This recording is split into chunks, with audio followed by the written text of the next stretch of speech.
माय माऊली नमस्कार. आलाला अधिक मास, पूजापाठ सोबत अधिक मास पोथी ऐकू खास. घर एक मंदिर करूया गोकुळवास. वसुदेव सुतं देवं कंसचानूरमर्दनं देवकी परमानंदं कृष्णौ वंदे जगद्गुरुं. अभिवाचनातनं 6वा अध्याय श्रवण करूया. बोला जय श्री कृष्ण. श्री गणेशाय नमः. नारद मुनी म्हणाले, नारद, दृढधन्वा राजाची कथा ऐक. पूर्वी हय देशाचा चित्र धर्मा नावाचा राजा होता. त्याला दृढधन्वा नावाचा पुत्र होता. दृढधन्वा सर्व विद्यात पारंगत, शूर, सदाचारी होता. तो मोठा झाला तोपर्यंत चित्रधर्मा राजाला विरक्ती उत्पन्न झाली. तो पुलह ऋषींच्या आश्रमात तपश्चर्येला निघून गेला. तेथे कालांतराने तो मरण पावला. दृढधन्वा राजाने त्याचे उत्तर कार्य केले. पुष्करावर्त नावाच्या नगरात तो राज्य करू लागला. गुणसुंदरी ही त्याची पत्नी. त्या दाम्पत्याला 4 पुत्र झाले. चित्रवाक, चित्रवहा, मणिमान, चित्रकुंडल अशी त्यांची नावं. राजा सर्वगुणी सुखसंपन्न होता. तो एकदा मृगयेसाठी अरण्यात गेला असता एका घायाळ हरणाच्या मागे एकटाच गेला. तो थकला. तो तेव्हा एका तळ्याच्या काठी घोड्यावरून उतरून वटवृक्षाच्या बुंद्याशी जरा विश्रांती घेत पहुडला. तेवढ्यात तेथे पोपट आला. जेव्हा आपण ऐकतो तेव्हा डोळ्यासमोर दृश्य आणलं की आपल्या डोक्यात बरोबर कथा बसते. मानवी भाषेत राजाला उद्देशून गाऊ लागला, हे राजा, सर्व संसारिक सुखे भोगत आहेस, त्यातच तू रमलास, पण तत्वविचार का करीत नाही? तू भवसागरातून पार कसा जाणार? पोपटाचे बोल ऐकून राजाला नवल वाटले. तेवढ्यात त्याचे सैन्य आले. पोपट निघून गेला. राजा राजधानीस परत आला, पण तो उद्विग्न होऊन सदा उदासीन राहू लागला. थोड्याच दिवसात वाल्मिकी ऋषी त्याच्याकडे आले. त्यांचे आदरातिथ्य करून राजाने त्या पोपटाचा प्रसंग त्याच्या कानावर घातला आणि त्याचे रहस्य विचारले. वाल्मिकीने अंतर्ज्ञानाने राजाचा पूर्वजन्म जाणला व म्हटले, हे राजा, तू द्रविड देशात ताम्रपर्णी नदीच्या तीरी राहणारा सुदेव नामक ब्राह्मण होतास. गौतमी नावाची तुझी भार्या होती. तुम्हाला पुष्कळ वर्ष संतान झाले नाही. सुदेव फार निराश झाला. तेव्हा त्याच्या स्त्रीने त्याची समजूत घातली. विष्णूसाठी तप करावेसे सुचवले. त्या दोघांनी वनात जाऊन तप केले. तेव्हा गरुडावर आरूढ होऊन विष्णू तेथे प्रगट झाला. त्याला वंदन करून सुदेवाने आपली व्यथा सांगितली.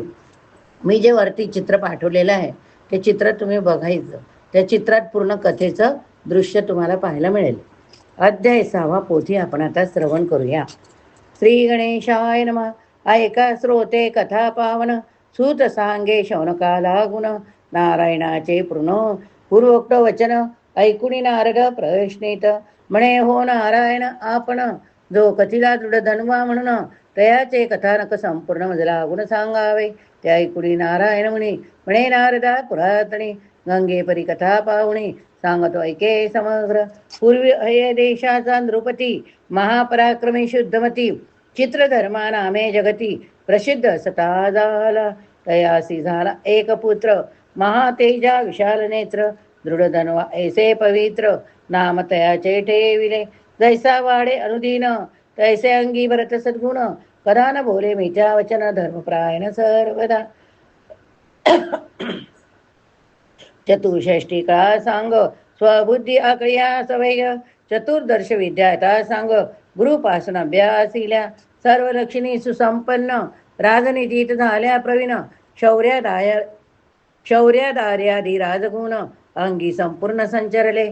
पुढे पावला यवनासी, पूर्ववत पुत्रवत माणी सर्व प्रजासी, स्ववर्तने सकळ जनासी, सुख देई सर्वरा.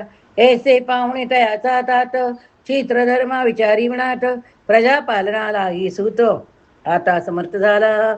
इट स्वर या संसारात, व्यर्थ काळ दौडावा किमार्थ, सर्व संगत्या अगुणी सतत, श्री हरिभजन कीजिये. पूर्वज महाराजांची रीती आपणे अनुसरावी निवृत्ती, एवं निश्चय केला चित्ती, स्नेहपाश तोडिले. पुत्राशी राज्य वैसुण, कुलाश्रमी गेला आपण, अंतरी करीत कृष्ण स्मरण, तपदारुण चालविले. निराहार राहिला सतत, निद्रावर झिली दीन रात, ऐसे तपकरिता बहुत, मोक्षा जाता झाला. ऐकुणी पित्याच्या सद्गतीसी, हर्ष शोक झाले दृढ धनवासी. पितृकन भक्त्या द्विज वचनेसी, अर्ध दहिक संपदी आली. भू गोभू हरियन्यादी नानादाने, पितृदेशे दिदली दयाने, गजरत वाजिष्विकायाने, देऊने अर्धी दोषविले, ऐसे उरकिले पितृकाज. पुढे तो दृढ धनवा महाराज, पुष्करावर्त नगरी, राज्य धर्मणे आहे करी तसे. तयाची कांता सुशिला उत्तम, विदर्भ गंगा गुणसुंदरी नाम. मास ती रूपे अनुपम, त्रैलोक्या माझी सुंदर. ते पोटी दृढ धनव्यापासून, सुंदर झाले चार नंदन. चित्रवाक चित्रवाह मणिमान, आणि चित्रकुंडल चतुर्थ. तैशीच चारुमती नामक, पाचवी झाली कन्या एक. माता पितरा समती सकैक, सर्व लक्षणे सुसंपन्न. ऐसे कुटुंब वाढले परिकर, स्वये तो राव रूप सुंदर. शांत दांत परम उदार, प्रतापी शूर सुनीया. वेद वेदांग वेत्ता सुजान, धनुर्विद्येत कुशल पूर्ण. क्षमे विषय पृथ्वी समान, गांभीर्य जैसा सागर. साम्याविषयी पीतामहता, प्रसाद करता गिरीशा ऐसा. उग्रवीर्य कातवीरे जैसा, दिशे जैसा शत्रुषी. एक पत्नी व्रतधारी, राघवा ऐसा सनिर्धारी. शत्रुसंग विदारणकारी, जैसा दैत्यारी केवळ. सर्व राजे देत करवार, शरण वंदिती वारंवार. कीर्तिध्वज विराजे तोर, शीतकर्ण विजयीसा. शुक्ल पक्षीचा जैसा हेमांच, तैसा ऐश्वर्य वाढले विशेष. परी तो दूर बुद्धी दाशीस, न करी स्पर्श करापी. सुखानुभव घेत अनुभव दिनी, तो एकदा रात्री शयनी. निजला असता तयाचे म्हणे, विचार ऐसा उद्भवला. हे माझे अतुल वैभव, याचा कैसा झाला उद्भव. कवन्या पुतण्याचा हा प्रभाव, उद्या हा सर्व आला असे. मी आजवरी जन्मा ठाई, तपाचरण केले नाही. दान जप की होमारी काही, सत्कर्म काही नासी रेले. तथापि भाग्य दैमान, याचे कोणा पुसावे कारण. ऐसे अंतरी करिता म्हणन, रात्र संपूर्ण लोटली. ब्राह्ममुहूर्ती उठला राव, नित्यकर्म सारिले सर्व. नाना दाने देऊने अभिनव, विप्रचरण वंदिले. मग अश्वावरी अरुडुनी, मृगयात गेला घारेवणी. सवे सेना चतुरंगिनी, शस्त्र सनद्ध धावली. निविड झाली वृक्ष विशाळ, तेथे पाचला तो नृपाळ. नरांचा ऐकणी पायचळ, पशु पळत चालले. परिरायाच्या चुक संधान, बाण सोडी मर्मलक्षुण. व्याघ्रवरा गवे हरण, असंख्य मारून पाडित. तो एक मोठा हरिण देखिला, राय तीक्ष्ण बाणे वेंदिला. परी तो न पडता त्या शराला घेऊन पळाला वनांतरी. तद्रक्त बिंदू गेले पडत, तोची मार्ग अनुलक्षित. राजेश्वर घोडा पैकीत धावला त्वरित एकलाची. दूर देश अतिक्रमिला, निबिडवणी मृगरपला. राय सर्वत्र धुंडाळला, परी कोठे सापडेना. मग त्यांना आला सूर्यदेव, हात पेतापले अंग सर्व. कासा विस झाला जीव तृणा, तृष्णा बहुत लागली सर्व. सवे नाही सेवक कोणी, स्वयेची राव शोधी पाणी. तो त्यावणी सागरावाणी, सरोवर मोठे देखिले. तेथे जाऊण्यात तत्क्षण, येथेच केले उदकपान. आणि आश्वासही जळपासून, तिरी घेऊन ठाकला. तो तेथे गगनचुंबित, वटवृक्ष देखिला विस्तृत. जयाची छाया परमाद्भूत, घनदाट पसरिलेसी. तेथे बांधुनिया अश्वासी, राजेंद्र बैसला छायसी. ती सुंदर एक शुक पक्षी अचित तेथे पातला. आणि मनुष्यवाचे अलौकिक, रायाशी संबोधी सुरेख. पुन्हा पुन्हा एकाची श्लोक पडता झाला ऐसा की. श्लोक विद्युमान तूल सुख मा, लोक्यातीव भूतले. न चिंतयसी तत्वं तक्तम तत्कथम पारमेसी. परत एकदा आपण श्लोक बघूया. विद्यमान तुल सुखम आलोक्यातीव भूतले. न चिंतयसी तत्वं तत्वं तत्कथम पारमेशसी. भूतळीच्या दृश्य सुखासी, अनुपम मुखेसे मानिसी. परिणविचारिता तत्वासी, पार पावसी कैसा तू. ऐसा तो शुकतो श्लोक, ऐकतासी नरनायक. अंतरा माझी मोहरिक, पाहुणी विचार करी की. हा शुक पक्षी वारंवार, काय पद्ये बोलतो मधुर. याचा अर्थ दुर्बोध फार, केवळ सार भरलेसी. श्रीकृष्ण सेवक परीक्षित निमग्न होता भवाब्धित तया सांगणिया भागवत श्री शुकदेव उद्धारिले तया परिमज उद्धाराय हा शुक रूपे व्यास तनय सत्कृ सदक करता सदय शुकची आला नसेल की त्या विनयसे कोठुनी वाणी ऐसे राव विचारी म्हणे तो तेथे त्याची आली वयाईने हिरगुप्त झाला मग त्या सर्व सैन्यासहित राजेंद्र आला स्वपुराप्रत परिकिराचे वाक्य स्मरत न बोले किंचित कोणासी कोणी काय पुशिले तथापि तया उत्तर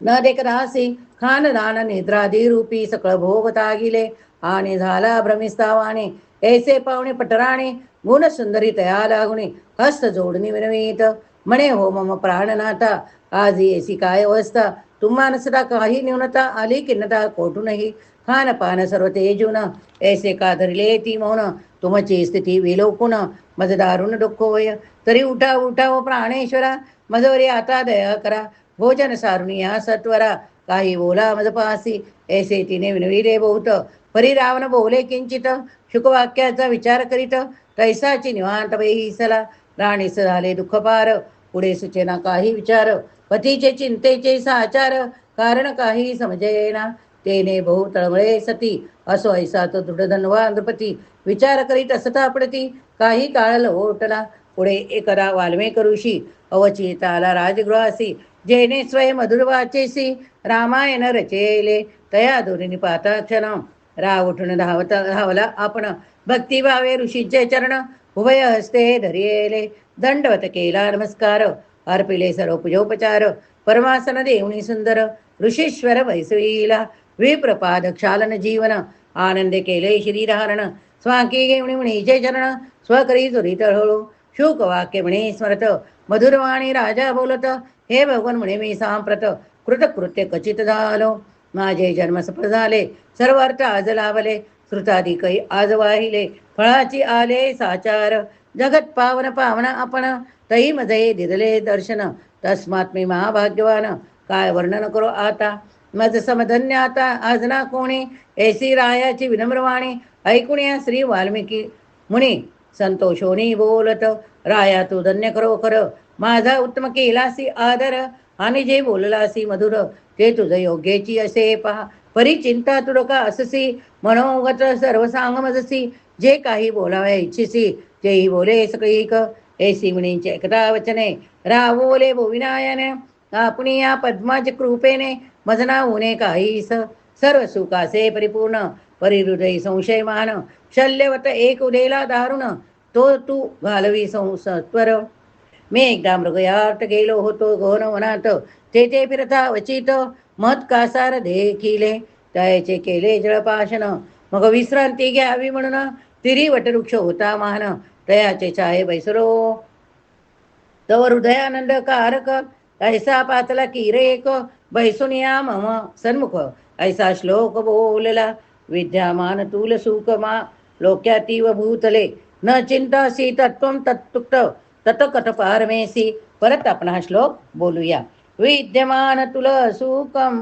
आलोक्यातीव भूतले तू चिंतयासी तत्त्वं तत्त्वं तत्कथम पारमेससी ऐसे शुकाचे ऐकुणी भाषित माझं आश्चर्य झाले बहुत परी काय बोलला ते हृदत काहीच साही समजले आणि माझं राज्य सुख अपार उत्तम पुत्र आहेत चार पत्नी पतिव्रता सुंदर ममानुकूल वर्ताही आणि गजा अश्व रथ पदाती इत्यादी सर्व तुल संपत्ती ही कोणी पुण्यप्रभावी निवृत्ती मज लागवली आहेत हे सर्व विचार करून मज सांगावे विस्तारुण आपण सर्वज्ञ ज्ञानघन संशय छेदन कीजिये ऐसे रायाचे कुणभाषित मुनिवरे प्राणायाम करीत ध्यान लावणी एकमूर्त विश्वसमस्त पाहिले अंतरी जाणून सर्व वृत्तांत वाल्मिकी म्हणे भूपती प्रत राया तुझे प्रागजन्म चरित सांगतो समस्त ऐक पै अगातू पूर्वजन्मी सुजान द्रविड देशस्थ होतसी ब्राह्मण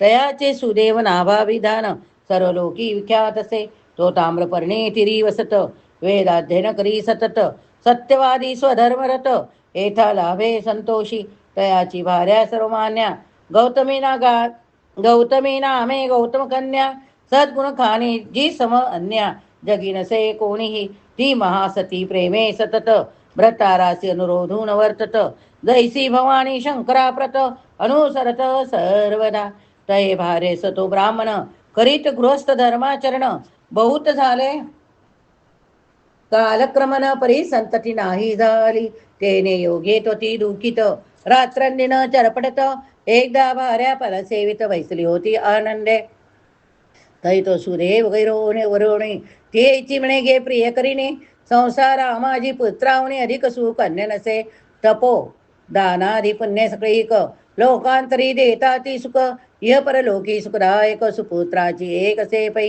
तरी तो तैसा सुखद सूत मज झाला नाही येत, यास्त माझे सर्व जीवित निष्फळ असे साचार, अगे म्या पुत्र नाही लालिले, हे वेदात तत्व नाही बोलिले, तर मुखै नाही देखिले वेथची केले मम, मी केवळ दैवहीन जळजळ हे उद्विग्न मन, पण आता व्यथ काय वाचून शीघ्र मरण मध्ये येऊ, ऐकुणी गौतमी सुंदरी अत्यंत खिन्न झाली संतरी, पतीचे समाधान सत्वरी सौम्य वचने बोलत, म्हणे नका नका हो प्राणनाथा, ऐसे अभद्र न बोला आता, तुम्हा ऐसे ज्ञाते तत्वता, मौन पावन करापी, तुम्ही सत्यधर्मना परायण, स्वर्ग जिंकिला ती संपूर्ण, तुम्हा ज्ञानी या पुत्राचैन, सुखाप्ती कैसी होणार, पुत्राचैने दुःख पार, पूर्वी चित्रकेतू राजेश्वर, पुत्र शोके झाला आतुर, नारद येऊन उधरिला, तैसाचे अंगराजा मान, तया पुत्र झाला वेन, तयाचे रात्रे त्रयाचे त्रासे तो रात्री उठवून गेला पूर्णवनासी, ऐसे आजवर या जगात पुत्रे दुखित झाले बहुत, तैसा तुम्हाही कदाचित प्रसंग प्राप्त होईल पै, यास तो आपणा पुत्र नाही हे रे वाटते पाही, तथापि जर की आपल्या हृदयी सत्पुत्र लालसा असेल, तरी सर्वार्थ दात्या श्री हरीसी आराधी अनन्य भावेसी, जयाच्या आराधने कर्मासी, कपिल पुत्र झाला ते प्रियेचे ऐकुणी वचन, विप्र पावला समाधान, हरीच्या आराधने लागून निश्चय केला तात्काळ, आणि भारेस ताम्र परिणित नाना सारी रेठा स्थित, मग जाऊने विरत जीवनात तपाचरणी वैसेला, अनन्य भावे श्री हरीसी अंतरी ध्यात अहर्नेसी, सूक्ष्म पर्ण जलारासी पाचवे पाचवे, विधिने करी ऐसे चतुसहस्र संवत्सर तप आचरिली निरंतर, तेने योगे त्रैलोक्य समग्र थरथर कापू लागले, ते अत्युग्र तप विलोकुन, भक्तवत्सल हरी झाला प्रसन्न, गुरुडावरी आरोढून तेथे येऊन प्रगटला, चतुर्भुज गण सावळा, प्रसन्न मुखे पुढे ढाकला, ऐसे पाहुणे तै द्विजाला आनंद झाला अत्यंत, करुणी साष्टांग नमस्कार विप्रस्तुती करीत पार, म्हणे प्रभू जगदोद्धार, हेची आता विनवितो, तू भक्त वत्सल दिनोद्धरण, शरणागताचे करीती ववन, ऐसे बोलती त्वद्भक्त जन, म्हणून शरण आलो असे, करी दयाळा कृपा करी, रक्ष रक्षी मज सत्वरी, बुडत सुख दुःख सागरी, शीघ्र उतरी दयार्णव, ऐसे विनया बहुत, सुदेव द्विज स्वश्री सहित, भगवंतापडे जोडून हात, उभा निवांत राहिला, हे ओम श्री वाल्मिकी म्हणेने कथिले दृढ धनव्या लागुणे, ऐसे श्री नारायण म्हणे नारदासी कथी ते झाले, इति श्री अधिक मास महात्म्य सार, बृहन् नारदीय पद्मासारधार, सज्जन श्रोते ऐकुत चतुर, षष्ठाध्याय गोड हा, इति षष्ठाध्याय. बोला जय श्री कृष्ण. हरे राम राम राम हरे हरे, हरे कृष्ण कृष्ण कृष्ण हरे हरे. जर श्रवण केले असेल तर श्री पुरुषोत्तमाय नमः लिहायला विसरू नका.